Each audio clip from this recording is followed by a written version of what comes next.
Hello and welcome to Saki Tech. So in today's video, we will do a full unboxing and review of the new Nexus 7 tablet, which was just released as a successor to the old Nexus 7 tablet. Now the new Nexus is manufactured by ASUS and it's priced at $229 for the 16 gigabytes version and $269 for the 32 gigabytes version. As you know, the old Nexus 7 started at $199.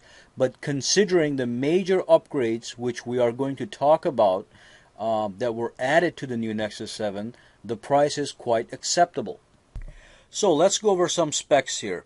The display has been upgraded to the razor sharp Full HD at a resolution of 1920 by 1200 with a PPI, that's pixels per inch, of 323.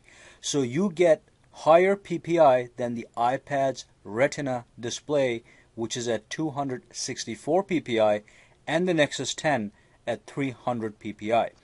So as of now, this tablet has the highest PPI on the market and the highest resolution of any 7-inch tablet on the market as well.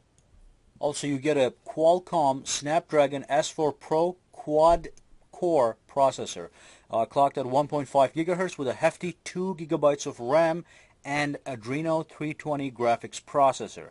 So expect to receive fast and fluid performance. Nexus 7 runs the latest Android Jelly Bean 4.3 operating system that has no major cosmetic improvements, only some under-the-hood improvements that allow for smoother operation. Next, you get a 5 megapixel rear-facing camera and a 1.3 megapixel front-facing camera. The old Nexus had no rear-facing camera at all. And of course, you get the Wi-Fi, the Bluetooth 4.0, and a GPS, a gyroscope, accelerometer, a digital compass as well. So let's take a look at what's in the box as we are unboxing this guy. Okay, so let's lift the tablet up and see what's underneath. There's another box underneath which we can also remove. Okay, remove the flap there, and there's the adapter, and there's some instructions over here. And if you remove those, underneath you're going to get a USB charging cable. And there's a look at everything you get in the box: the Nexus 7 tablet, the USB charging cable, and the wall adapter with a user guide.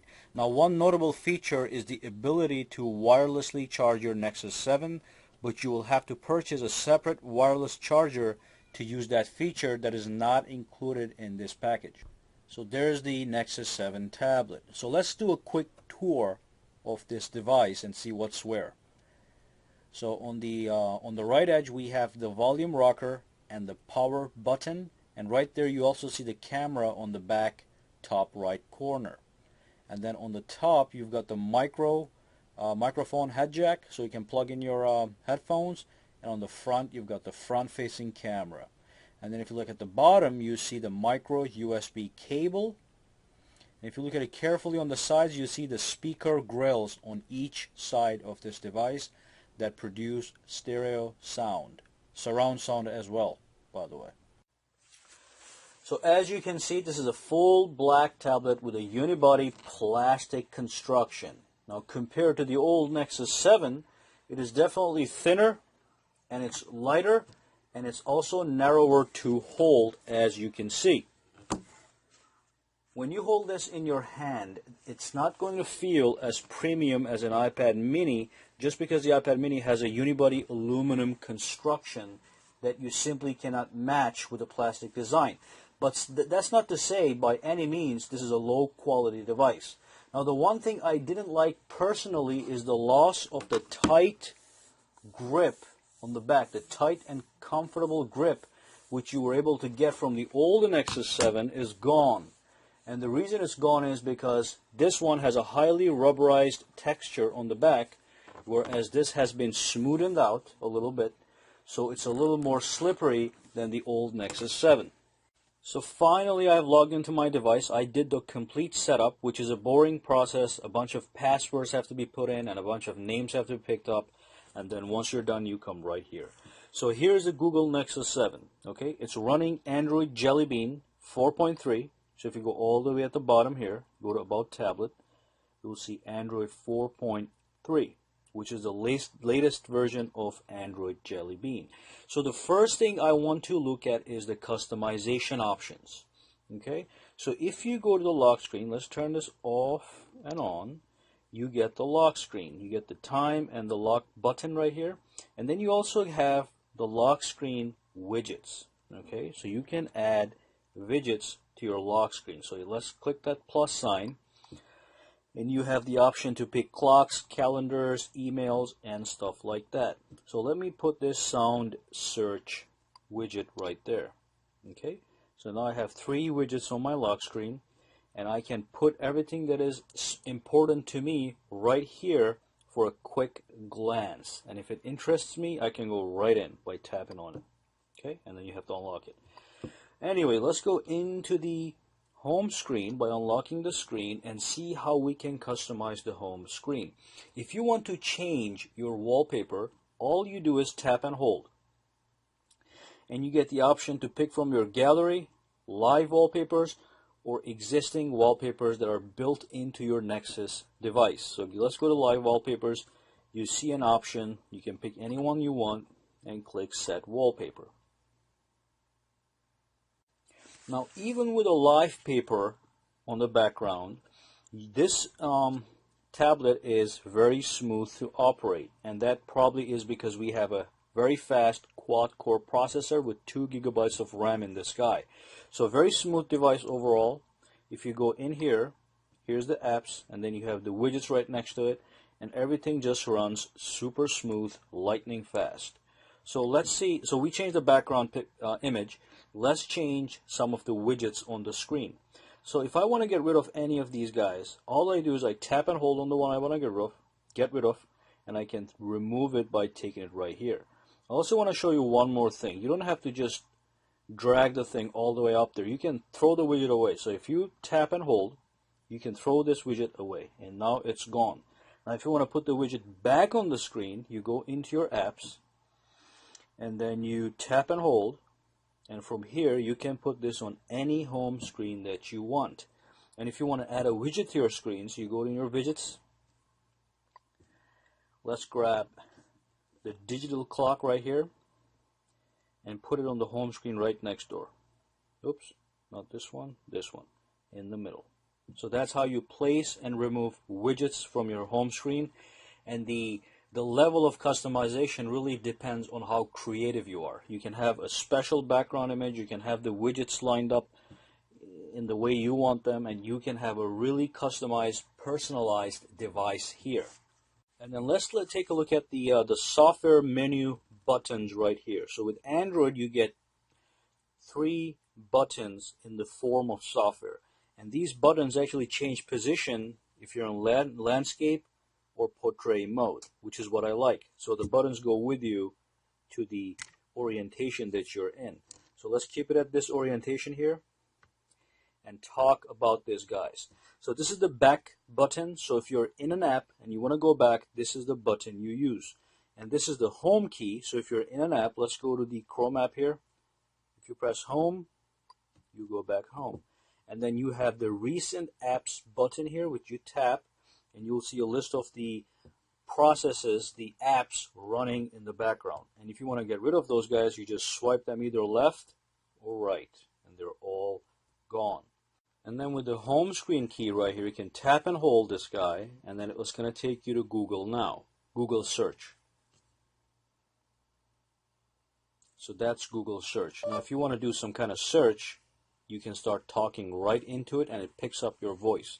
I didn't want to do that, so let me cancel that. And let's search for the weather in New York. What's the weather like in New York? It's 26 degrees and clear in New York.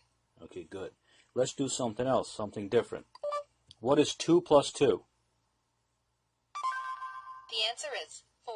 Okay, and then you can also do things like, what year did George Orwell die?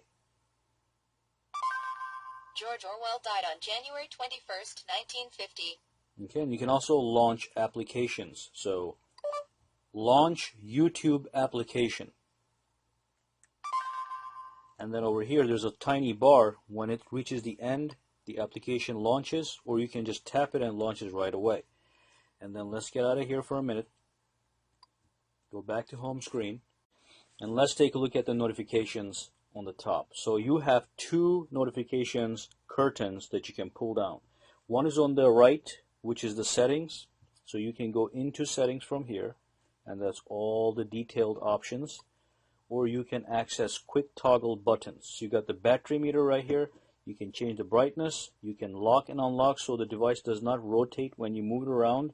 And then you can also turn the Bluetooth on or off right from here. And you can do the airplane mode. It tells you what Wi-Fi are you connected to, and this is your profile. And then if you go to the left side and pull down the notifications tab, you'll get notifications. So that's my email showing up right there.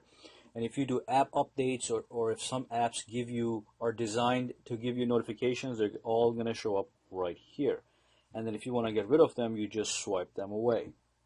And again, I want to emphasize the fact that this is a very smooth tablet.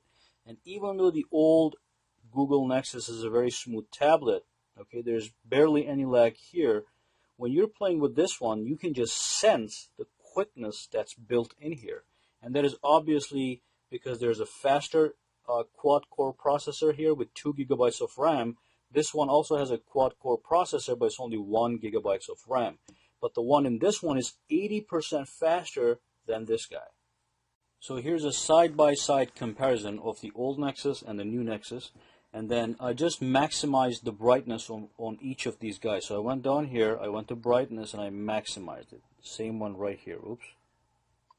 Okay. Now as you can see, this screen is in fact much brighter, and it's much more accurate as far as colors go. So the white looks more white on this one than on this one. Now as far as sharpness goes, I can't really tell because these are not, this is just text. So even on this old screen, the text is going to look sharp. But I mean, you can see the difference in color quality just by looking at this video, I hope. Okay, so for those of you guys who are wondering about how much faster this guy is, I'm using the Geekbench 2 benchmarking tool test. And what we did was we measured the processor and the memory speed in combination, and this is the processing power that they produce in terms of numbers. So this is 1412. This is 2667, and that just means this is almost that much faster than this guy in overall processing power. Okay, so we're almost done with this video here, but I just want to show you one more thing. If you go to settings here, you actually can add multiple users to your device. And this is a feature that has been around since Android 4.2, but I just want to show you that you have multiple users for one Android device, just like you have multiple logins you can have for Windows or Mac computers.